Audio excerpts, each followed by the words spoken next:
Amy, what are the opportunities available for natural capital for landowners? Okay, so there's quite a lot of opportunity for natural capital in terms of diversification on farm, but it boils down to the age-old principle that farmers are in business to make money. We are seeing emerging markets in the voluntary space for lots of ecosystem services, such as voluntary biodiversity, carbon. They're quite in their infancy at the moment. Where we're seeing the opportunity present is the mandatory side, so nutrient neutrality and biodiversity net gain, in particular advising landowners and operators in that space.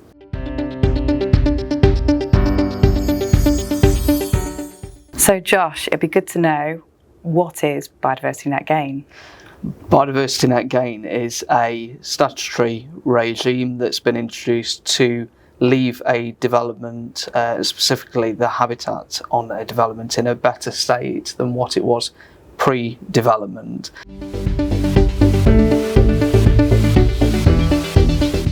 So Josh, how legally are BNG units generated?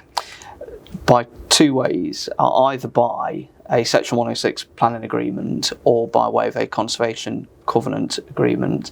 The differences between the two are that a Section 106 agreement is entered into with a local planning authority.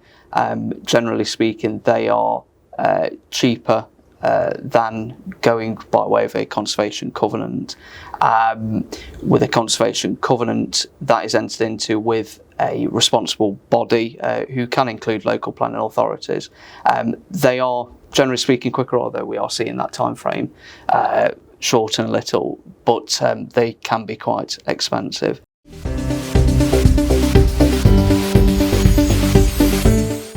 Amy, what are the top tips for landowners when embarking on this project?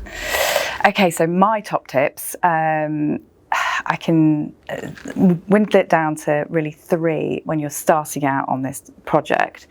Firstly, it's all about doing your homework, so knowing your market, knowing what's available in your locality already. There could be habitat gain sites, there could be several units available, which may have saturated the market, so really knowing what's about there is important. Secondly, knowing who your potential buyers might be, so knowing of any future development that might be within your locality is really important, and the types of units to go for. Thirdly, it's really important to do your homework on your title and knowing your land. So knowing if there's any third-party rights that are on your land, knowing whether or not there's going to be a legal charge. Lenders find these types of projects quite difficult, so trying to remove those potentially from the title, all of which can inform your HMMP and the design of the habitats. It's really important to do your homework right at the outset.